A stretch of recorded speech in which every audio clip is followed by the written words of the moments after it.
Good morning. I am Reverend Aaliyah Kemmler, minister of First Parish Church of Groton, Massachusetts. I am so glad you are here for services this morning. We are a community seeking to deepen spiritually, to take care of one another, and to be a blessing to the world. Unitarian Universalism is a faith for all people. So whoever you are, whatever country you come from, whoever you love, whatever your abilities, challenges, or gifts, wherever you are on life's journey, you are welcome. You are welcome in this virtual, at the moment, but very real community. If you are visiting us for the first time, please know how glad we are that you found us. Members of the Welcoming All group are on the chat and they would love to welcome you, so please say hello. Everyone is invited to come on over to coffee hour on Zoom following the service, and you'll see the link to coffee hour on the screen after the service is over. There are many different ways to stay connected to our community during this time. Just email welcome@uugroton.org and we will get you connected. Thank you to the many people contributing to today's service. For music, thank you to Shawn McCann, Director of Music Ministries at First Parish, and the Powder House Gang, who you heard during the Prelude. Thank you also to Mary Timmons, John Frey, and Leo Premru for their beautiful voices today. Thank you to Gianna, who's helping to light the chalice, to Alyssa Dallas and baby Ezra, who are lighting the menorah, and to Barbara Rich, who wrote a poem just for today's service. The love which holds our congregation together is real. It is not limited by walls or screens or any distance. So welcome to First Parish Church of Groton. So now I will ring the meditation bell, and as has become our tradition, I will ask you to take 3 deep breaths, one for yourself, one for your loved ones, and one for this world.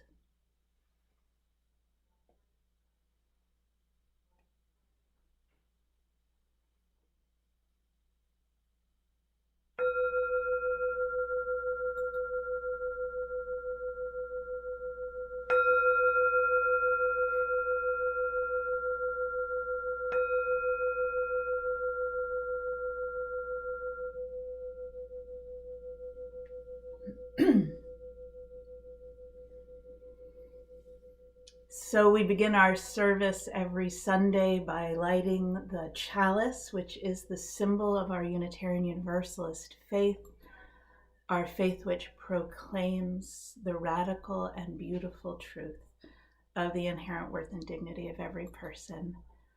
We are making our way through the season of shortest days and longest nights. And today, in addition to the chalice, we will light 3 candles in the Advent wreath and the menorah, and I will try very hard not to set anything on fire this week. So the words that we use for kindling all this light this morning are by Rabbi Brant Rosen, and he writes this: "We light these lights for the instigators and the refusers, the obstinate and the unyielding, for the ones who kept marching, the ones who tended the fires, the ones who would not bow down. We light these lights for the sparks that guide us on through the gentle night, for the darkness that cradles us in its soft embrace, until the moment we inevitably emerge into life renewed. We light these lights for the spirit of resilience that remains after our strength has ebbed away, for the steadfast knowledge that the impunity of the powerful cannot last forever. These lights will never be used for any other purpose but to proclaim the miracle of this truth. It is not by might or by cruelty, but by a love that burns relentlessly, that this broken world will be redeemed. It is not by might or by cruelty, but by a love that burns relentlessly, that this broken world will be redeemed. So Gianna is going to help light the chalice this morning.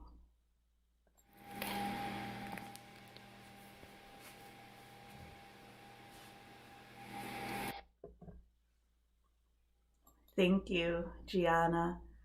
So we will light the chalice this morning for love and for resilience.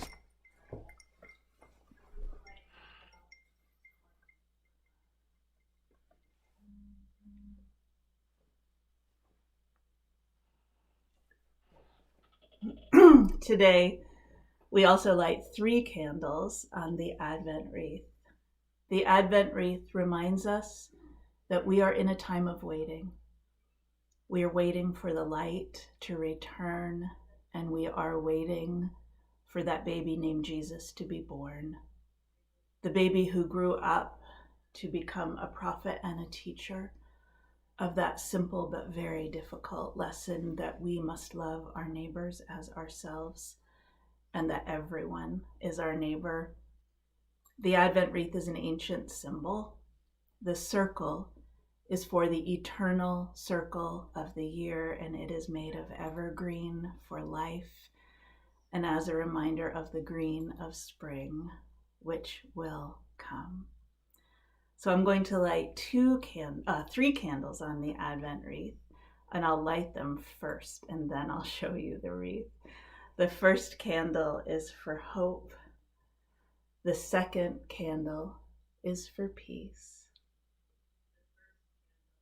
And the third candle, today's candle, is for joy.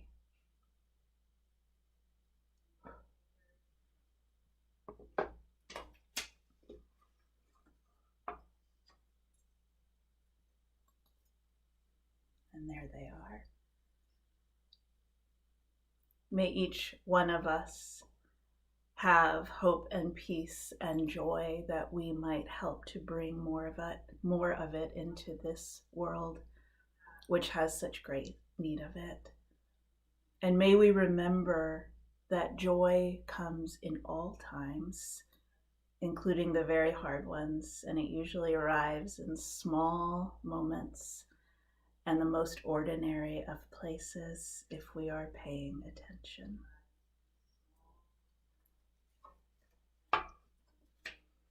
And finally, today we will kindle 4 lights on the menorah as we enter the 4th day of Hanukkah. As most of you know, there are 8 nights of Hanukkah, and this is to remember the story at the heart of the holiday, which is that long ago when the Greek Syrian rulers had taken over Jerusalem and tried to abolish Judaism, they had turned the temple into a temple for their own gods and forced the Jews to give up their religion or be killed. It was a terrible time. But the Jews fought back. In the year 165 before Common Era, Judah Maccabee and a small band of rebels who had been living in the hills above Jerusalem won the city back against impossible odds, and the first thing they did was to clean up the temple and rededicate it, to make it their sacred place again. They had just a tiny jar of oil to use to light the special lamp in the temple, the way we light our chalice, but the lamp is supposed to stay lit all the time. So they lit the lamp, even though they knew they didn't have enough oil to keep it going, and they started to make more. But making oil is a long process, and that tiny jar lasted for 8 days and 8 nights, long enough for more oil to be made. My colleague Kathleen McTeague writes these words about that Hanukkah story. There will come a time for most of us when we have got to decide whether we'll light our lamps, even when we're sure there isn't enough oil to keep them burning. We light a candle, we take a breath, and we reconnect with the flow of life infinitely larger than our own small beating hearts. We are a part of that larger life no matter what. That life which calls us back, lifts us up, and sustains us. Light the lamp. Even though the oil has run out, light the lamp, and we'll do what we can. So Alyssa and Ezra are going to light the menorah and say the blessings for us this morning. Baruch atah Adonai Eloheinu melech haolam asher kidshanu b'mitzvotav v'tzivanu l'hadlik ner shel Hanukkah. Blessed is life, the source of all creation, who makes us holy and urges us to kindle the Hanukkah lights. Baruch atah Adonai Eloheinu. Yes. Oh, thank you. Melech haolam she'asa nasim la'avotenu v'imotenu bayamim ha'amim bazman hazeh. Yes. Yeah, light it. Blessed is hope. Let's do it together.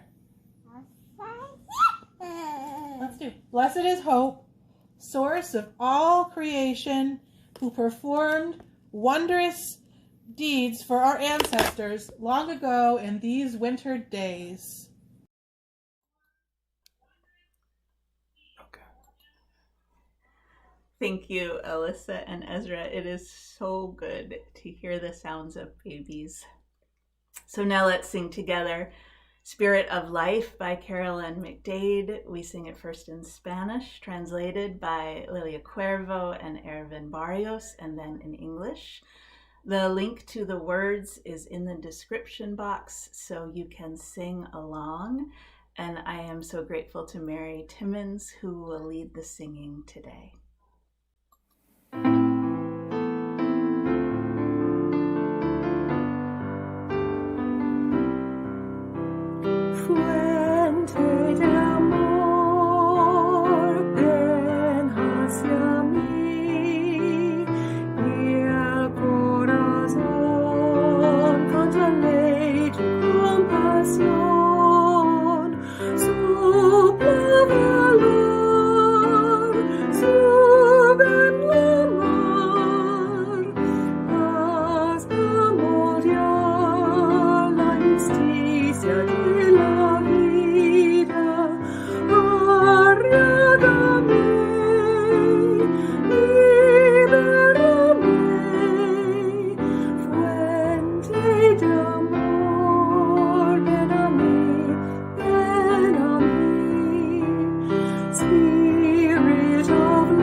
Thank you, Mary.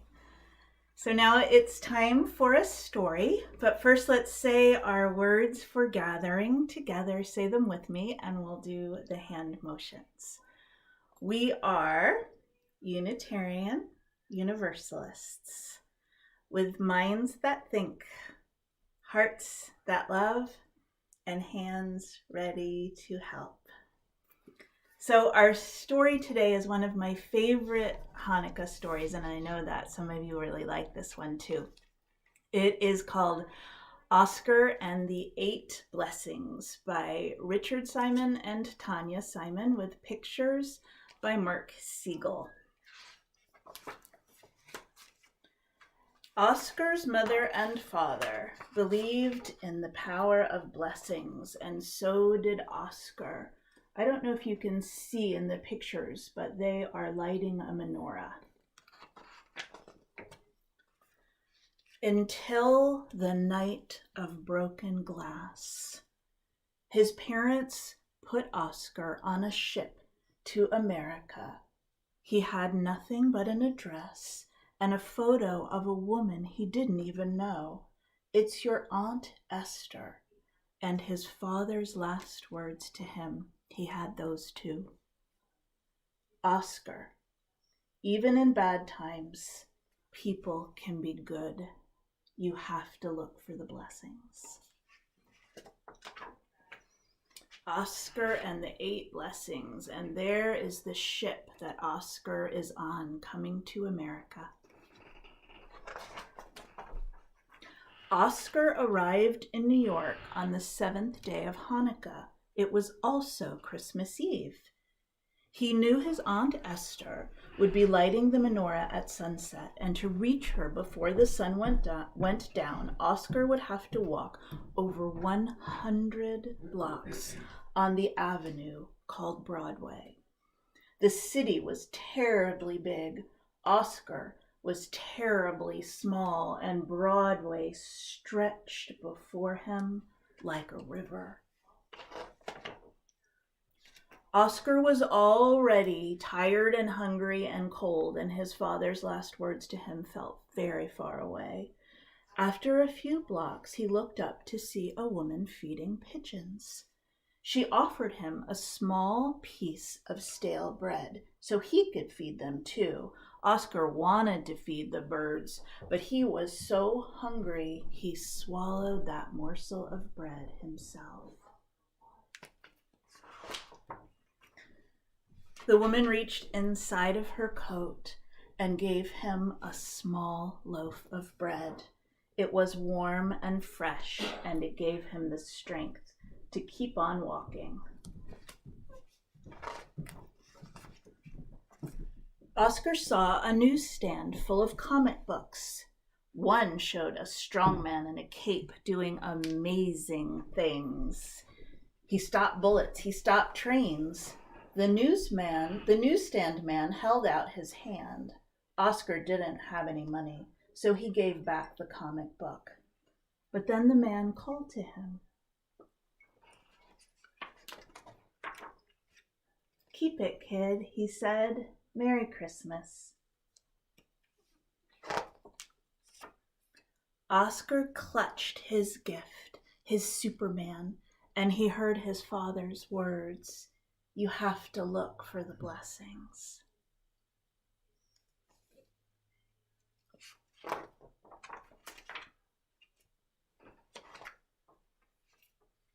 Oskar kept walking.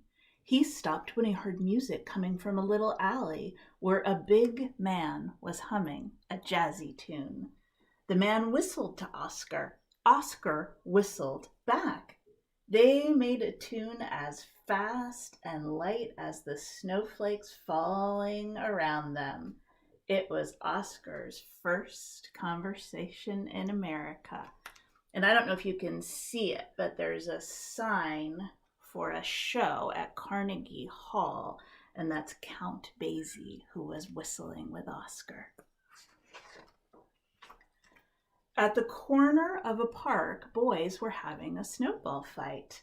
One boy fell. Oskar leapt and caught him, just as the Superman in the comic book would have done.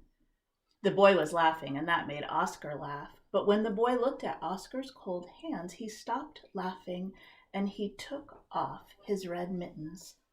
Oskar put them on and felt the boy's warmth. He had something to give the boy, too. And you can see in that last picture, Oskar is giving that boy the comic book. A few blocks later, a tall lady in a big coat walked out of a building and a police officer shouted, "Stand aside!" Oskar stopped short. "Oh, Thomas, he's just a child," the lady said. "Let him pass," and she winked at Oskar. The police officer moved out of Oskar's path. "Yes, Mrs. Roosevelt," he said. "Mrs. Roosevelt?" That was the First Lady. The sun was setting and Oskar began to run. He had to get to Aunt Esther's before she lit the shamash, the helper candle. Running, he stumbled and fell, and a hand reached down and pulled him back up. "Back on your feet, son." His father was right. People can be good. He turned the corner and ran down the street looking for Aunt Esther's house. He ran past a woman humming a little tune, and suddenly he heard a name.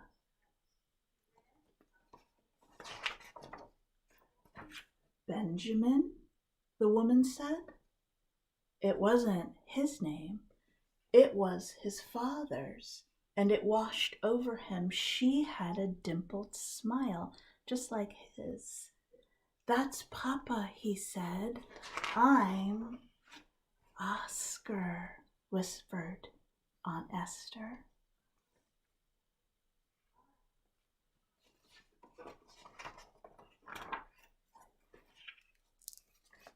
The end.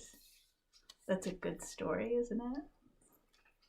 So Barbara Rich wrote a poem for Hanukkah in this strange year we are in. And thank you to Barbara for writing poetry on request, which is not so easy to do. And also to Melissa Wood for recording Barbara's poem for the service. Hanukkah means to dedicate, to rededicate. And you don't have to rededicate to anyone or anything to enjoy the potato latkes and the candles, which are plentiful, no need to hoard. The candles are placed in the menorah, and they're placed from right to left, and they're lit from left to right. Confusing? Hanukkah is sometimes spelled with an H and sometimes with a CH. Confusing? Can you find commitment and contentment with the unfamiliar? Are you willing to set aside annoyance with not knowing? Finding the light in the darkness of winter 2020 perhaps requires dedicating ourselves to our best selves and letting go of predictions. That ancient story that tells of olive oil lasting 8 days when only just one was predicted, we can imagine how that flickering light lit up the temple, that safe place, that hard-won Jerusalem sanctuary of religious justice, lit with a prediction that wasn't accurate. The marginalized Jewish people told the story of oppressors and oppressed. That ancient story can make us grimace and wince and commiserate and then forget until next Hanukkah. Maybe we'll take the time to dedicate ourselves to our sources and our resources. Whom do you nourish? Who nourishes you? Maybe our ancestors are watching and listening. They all had stories about different oppressors. Surely the children are listening and watching, dedicated to finding the gains in the losses. This winter, Hanukkah 2020.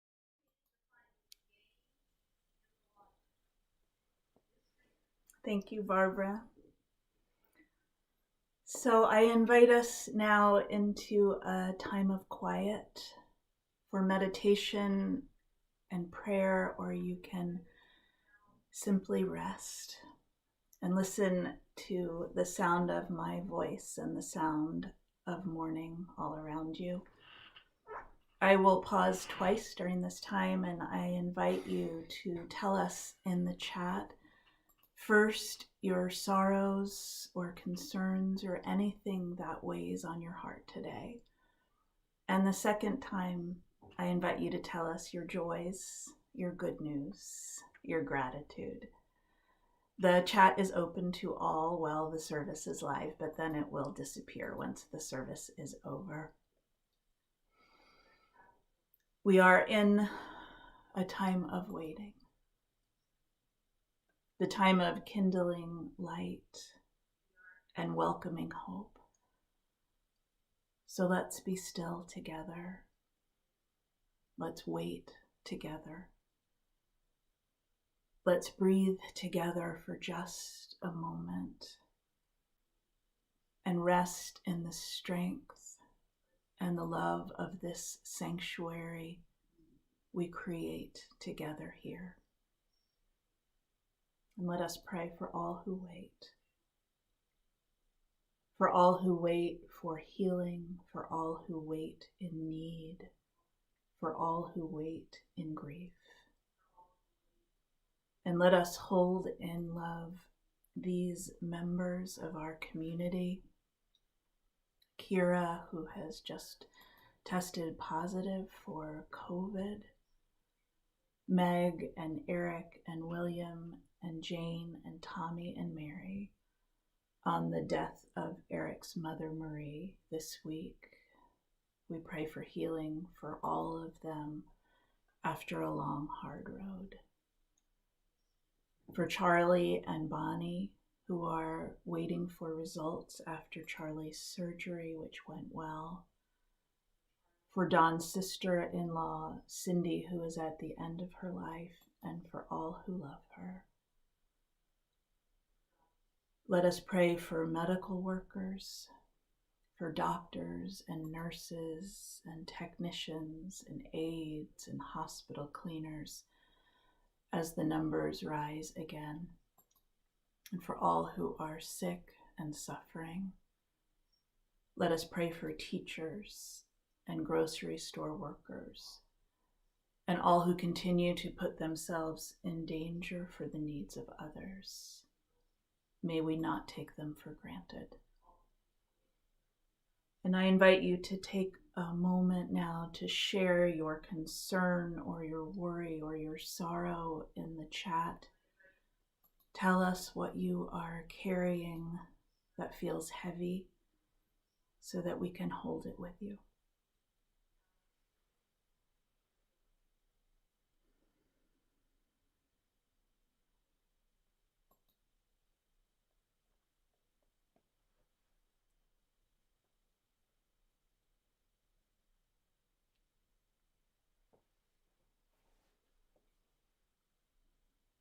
Let us breathe in love and breathe out peace as we hold this sorrow together.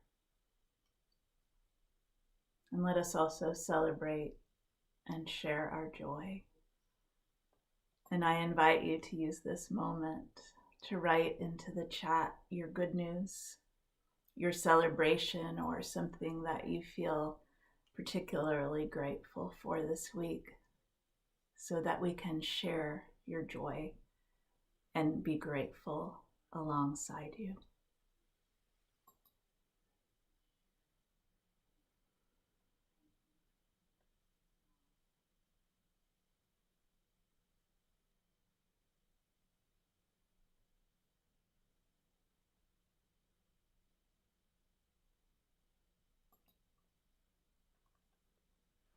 And finally, let us pray for ourselves.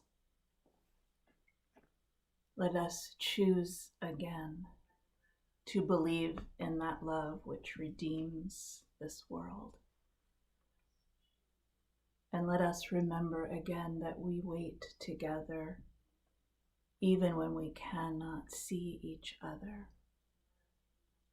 We are held in love, vaster than our imagining, and we are connected.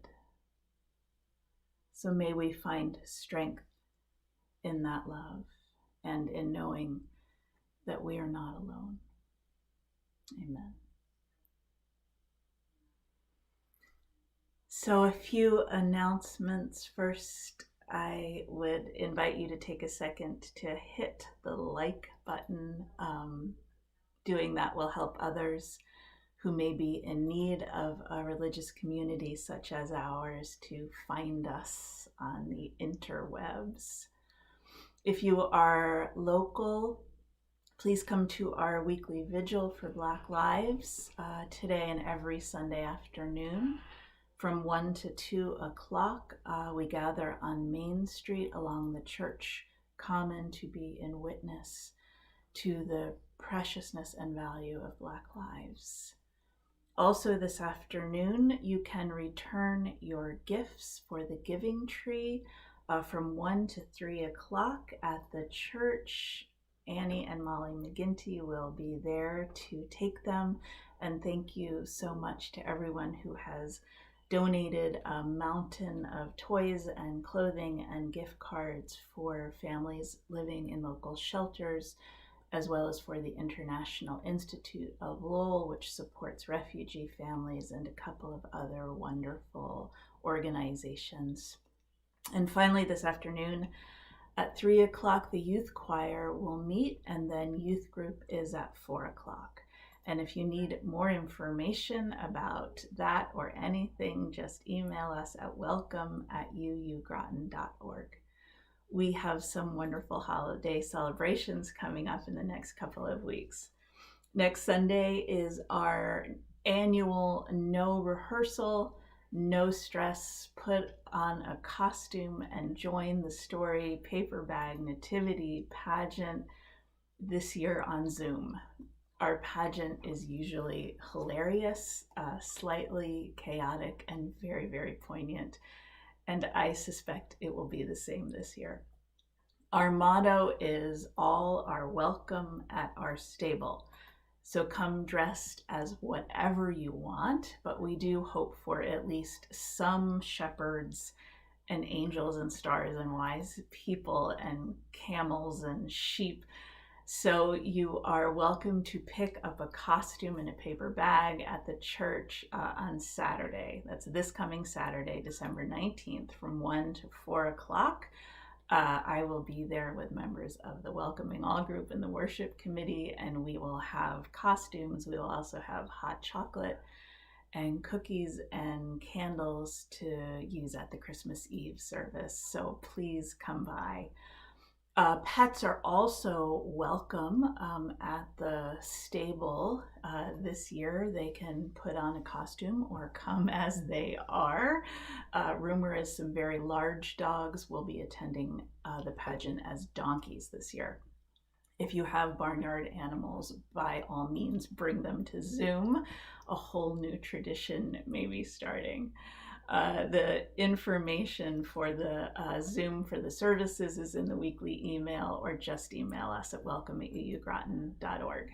The winter solstice service with Marissa Benson and some of the youth and young adults who lead this beautiful service will be on Monday night, December 21st at 7. And finally, Christmas Eve services will also be on Zoom. We will have our annual carol sing led by Shawn and members of the adult choir from 6 to 6:45 p.m. And then the candlelight service will begin at 7. Bring a candle with you to your screen on Christmas Eve. And we will light candles in the darkness and sing Silent Night together and welcome the birth of hope, as we always do. Please invite friends and family to join us from wherever they are.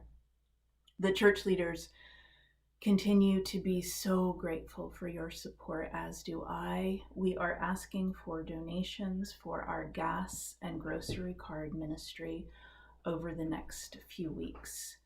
The need for our help has doubled since the pandemic began, and we are giving out about $900 worth of gas and grocery cards every month to families both inside and outside of our church community. So the need is great and growing. If you are able, please go over to our website at www.uugroton.org. Click on the donation button and you will see that you can give there to the gas and grocery card ministry. Your generosity sustains the work of our community and it does so much good. Thank you. So I want to read you Lynn Unger's poem called Hanukkah. It is about how the Jewish people, once they had come out of hiding and back into the city, had to figure out how to rebuild their lives, how they had to learn to live without fear once again. She wrote this poem years ago, but it feels very new this year. Come down from the hills. Declare the fighting done. Be bold. Declare victory even when the temple is wrecked and the tyrants have not retreated, only coiled back like a snake, prepared to strike again. Come down. Try to remember a life gentled by daily acts of domestic faith, the pot set to boil, the bed made up, the table set in calm expectation that when the sun sets, we will still be here. Come down and settle, unlearn the years of hiding. Light fires that can be seen for miles, that dance and spark and warm the frozen marrow. Set lamps in the window, declare your presence, your loyalties, the truths for which you did not expect to have to die. It would take a miracle, you say, to carve such a solid life out of the shell of fear. I say, you are the stuff from which such miracles are made. It would take a miracle, you say, to carve such a solid life out of the shell of fear. I say you are the stuff from which such miracles are made. So many things sound different from the perspective of where we are right now. Waiting for the vaccine to begin, waiting for the world to be safe, waiting for the numbers of the sick and the suffering to go down, waiting for the bitter divisions of our country to at least begin to heal, waiting for the past 4 years of bigotry and cruelty and lies from the highest level of leadership to change. The story of Hanukkah is a story about overcoming fear. It's not found in the Hebrew Bible at all. It is found in the ancient text called the first book of Maccabees, which didn't make it into the canon of the Hebrew Bible.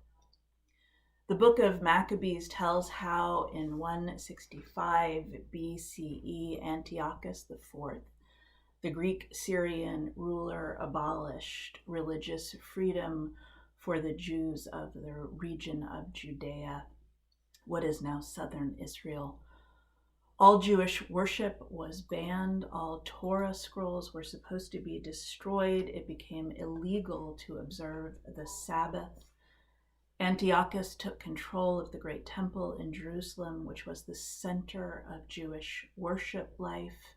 He He commandeered all the money in the temple treasury, which had served as the bank for the Jewish people.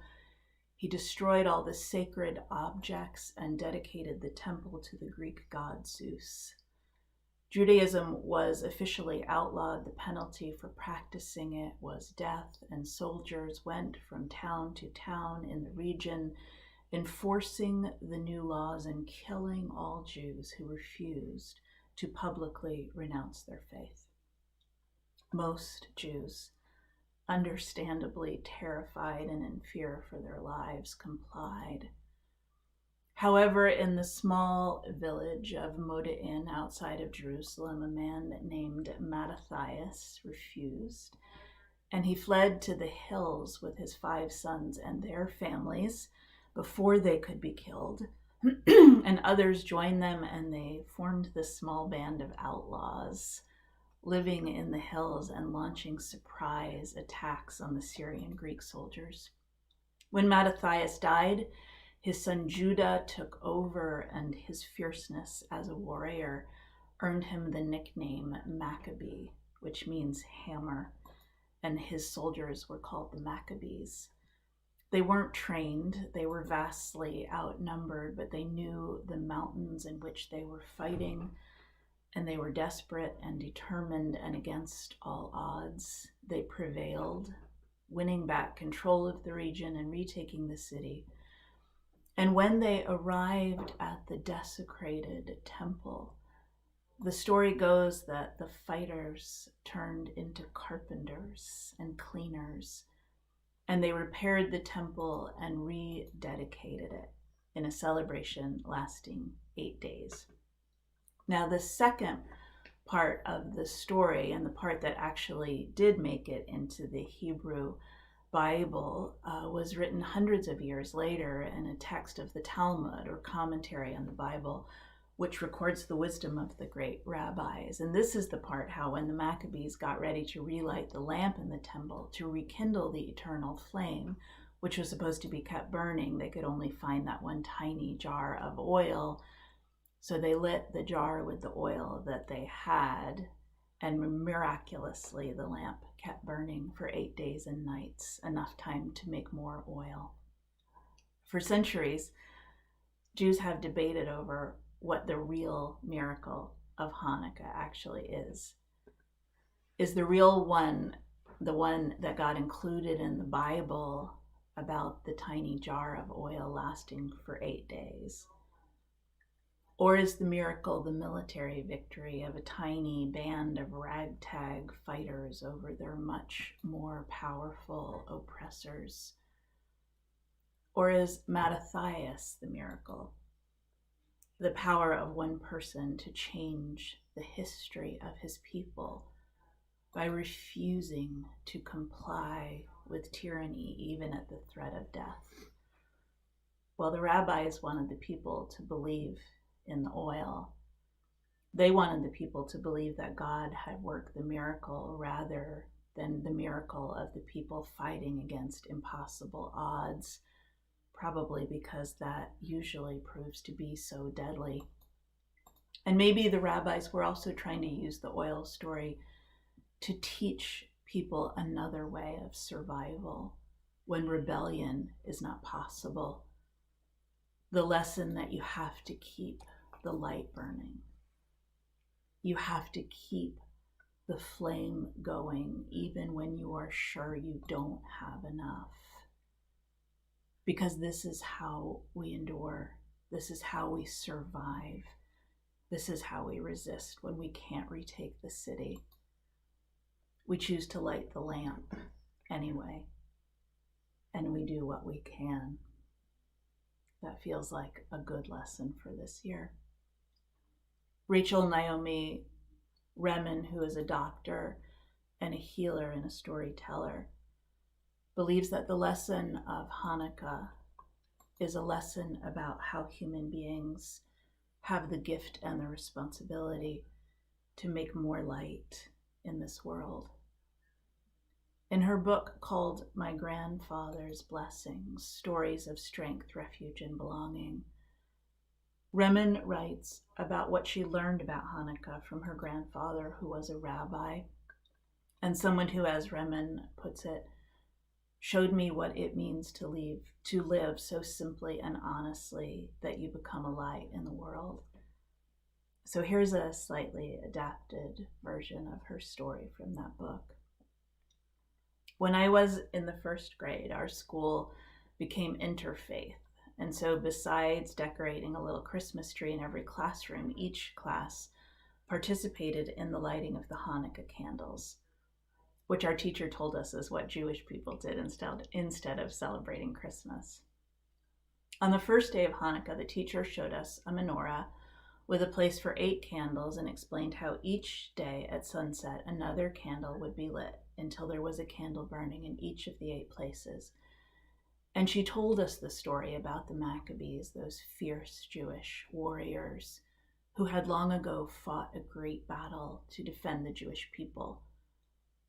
So that afternoon, I told my grandfather, who was a rabbi, what our teacher had said about Hanukkah, and I asked him if he knew the story about that great battle, that war, too. And he said, war is a time of darkness. The Hanukkah story is one of many stories about darkness and light that people have told each other at this time of year for a long time. And when I asked him why, he said winter is a time of darkness also. The nights start earlier and last longer, so in the dark, people tell each other stories about the light to strengthen their hope. The story of the Maccabees is very old, he said, but it's not the oldest story about darkness and light. And taking me into his study, my grandfather lifted a large silver menorah from a drawer in his desk and told me it had once belonged to his father in Russia. And handing me one of the candles to hold, he put a single candle into the menorah. Tonight is the first night of Hanukkah, he said, so we will light one candle. He took up his Bible and he opened it to the very first page.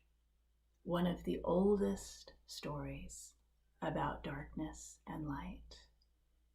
In the beginning, darkness was over the waters, and the Spirit of God moved in the darkness like a great wind, and God said, "Let there be light."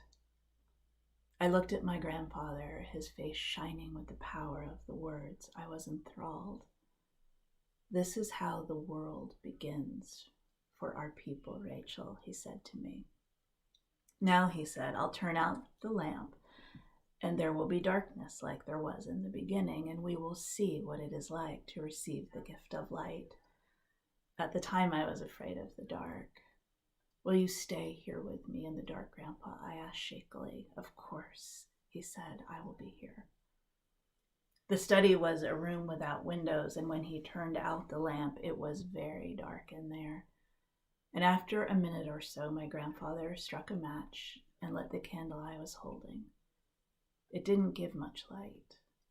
And pointing to the single candle in the menorah, he told me to light it with my candle, and then he took mine and placed it in the menorah too. I looked at the 2 candles burning together and felt a little better. Tomorrow, said my grandfather, we will light another one. And the next afternoon at sunset, we sat together in the darkness again and then lit 3 candles and watched them burning. And we did this every day for a week, until on the final day the room was filled with the light of 8 candles, and it was so beautiful that my heart ached and tears filled my eyes. It is beautiful, said my grandfather, but God's menorah is even more beautiful. The story of Hanukkah says that God's light burns in the darkness even without oil. And this is so because God's menorah is made of people. There's a place in everyone that carries the light. So when God says, let there be light, that is a message to us about how we choose to live. But as you have seen, just one candle doesn't do so much in the darkness. That's why it's possible for us to kindle and strengthen light in each other. Kindling and strengthening light in each other is really the only way that light will shine in this world. Rabbi Rosen says the same thing. It is not by might or by cruelty, but by a love that burns relentlessly, that this broken world will be redeemed. I am quite certain that the redemption of this broken world does not happen all at once or quickly. Most often it doesn't happen in large acts or sweeping change at all, though sometimes it does. And those moments are beautiful when they come. But more often, redemption happens daily, hourly, in the accumulation of small acts of love and kindness. Small decisions to be generous, small braveries. When we find our own voice, when we choose to resist what dehumanizes or diminishes people, especially those who are vulnerable. The redemption of this world happens through the courage and compassion of ordinary people who choose to carry light in whatever ways are right in front of us. It is done by us because we are part of God's menorah, maybe without even realizing we had signed up for the job of carrying light and finding ways to kindle and strengthen light in one another. The pandemic will end. We will have a new president soon, and vaccines will slowly but surely allow us to re-emerge from this time of fear. And so we light our lamps, even when we are sure there isn't enough oil. We light a candle. We take a breath. We reconnect with the flow of life so much larger than our own beating hearts. We are part of that larger life, no matter what. That life which calls us back and lifts us up and sustains us. Light the lamp, even though the oil has run out. Light the lamp, and we'll do what we can. So let's listen to John Frey sing for us now. The song is titled, You Can't Rush Your Healing.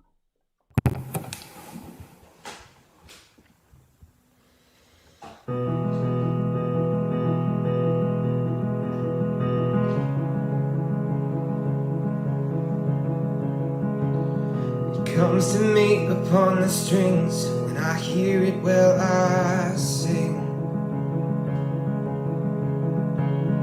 And I can't say it's my creation, staying patient and what it brings.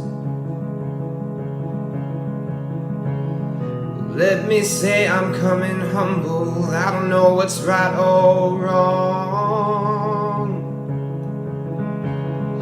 I just keep on believing, passing down an old song.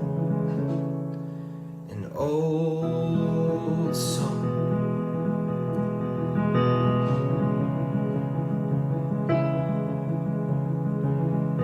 Everybody's got that chapter of dark and darker days. Saturn seems to be returning, and his essence can't be tamed. Some may like to fight it, try and plan a secret attack. But the more you push it, the more it's pushing you back. So you can't rush your healing. Darkness has its teachings,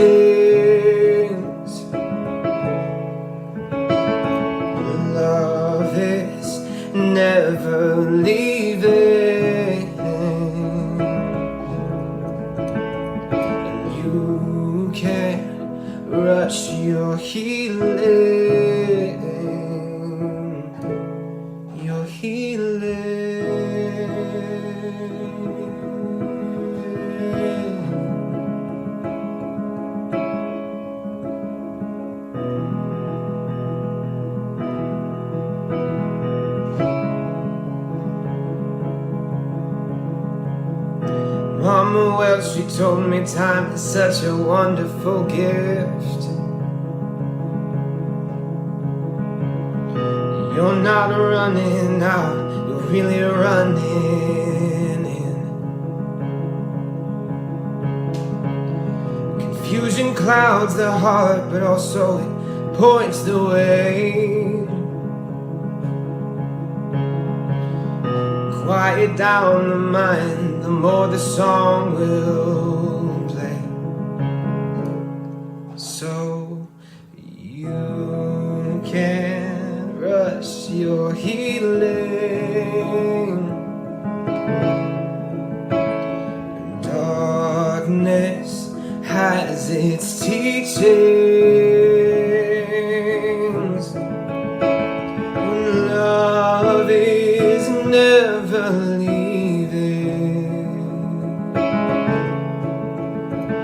you can rush your healing.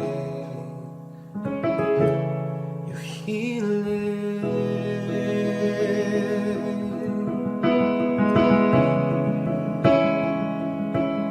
Your healing.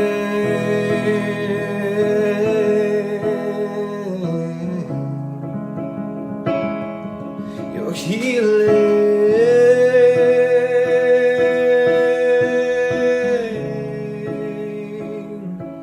Your healing.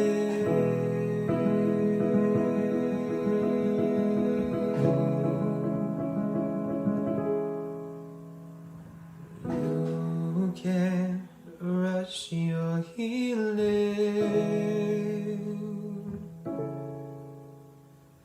Darkness has its teachings,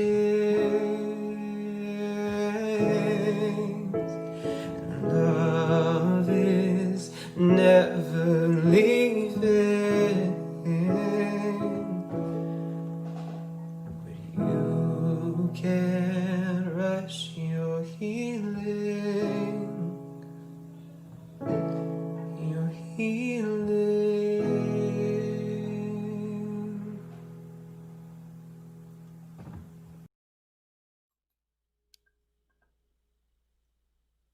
I invite you to stay for the postlude music, which is also wonderful. And then come on over to coffee hour. You will find the link on the screen. But for now, I invite you to put one hand over your heart and with the other one, reach out and know that we are connected by strong and sturdy threads of love, and we wait together. Go in peace, friends. You be a blessing to this world.